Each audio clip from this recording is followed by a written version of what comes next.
নমস্কার বন্ধুরা, সবাইকে স্বাগত জানিয়ে আজকে আমি ভিডিও শুরু করছি। আজ আমি বানাবো নিরামিষ মেথি বেগুন। কিভাবে বানাবো আপনারা পুরো ভিডিওটা দেখতে থাকুন। প্রথমে আমি বেগুনগুলোকে ধুয়ে নুন হলুদ মেখে নিয়েছি।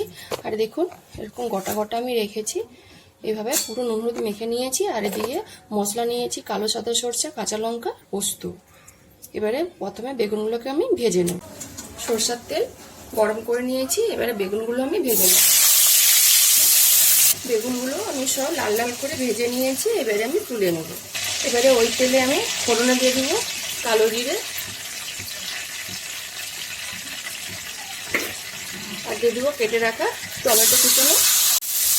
টমেটোটা ভালো করে লাল লাল করে ভেজে নিয়েছি। এবার দিয়ে দেবো পোস্ত, কাঁচা লঙ্কা আর কালো সাদা সরষে, সামান্য হলুদ গুঁড়ো, আর দেব 1 চামচ লঙ্কা গুঁড়ো। মশলা ধোয়া জল দিব, 1 চামচ মতো চিনি, আর একটু, আর দিব কস্তুরি মেথি পাতা। মশলাটা কষানো হয়ে গেছে। এবারে আমি ভেজে রাখা বেগুনগুলো সব দিয়ে দেব, আর দিব একটু সামান্য জল, অল্প একটু নুন দিয়ে দেব। 5-6 মিনিট ভালো করে আমি ফুটে নিয়েছি।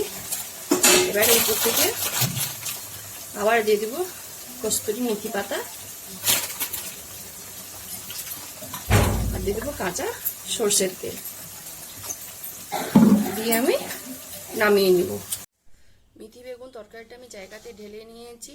আর এই বেগুনের তরকারিটা কিন্তু রুটি, পরোটা, গরম ভাতে খেতে অসাধারণ লাগে। দেখলেন তো বন্ধুরা কিভাবে বানালাম। যদি এই রেসিপিটা ভালো লেগে থাকে তাহলে অবশ্যই একবার বাড়িতে বানিয়ে খাবেন, আর আমাকে কমেন্টে জানাবেন। যেসব বন্ধুরা ইউটিউব চ্যানেল থেকে দেখছেন তারা সাবস্ক্রাইব করে দিবেন, যারা ফেসবুক থেকে দেখছেন তারা ফলো করে দিবেন। সবাই ভালো থাকুন, সুস্থ থাকুন।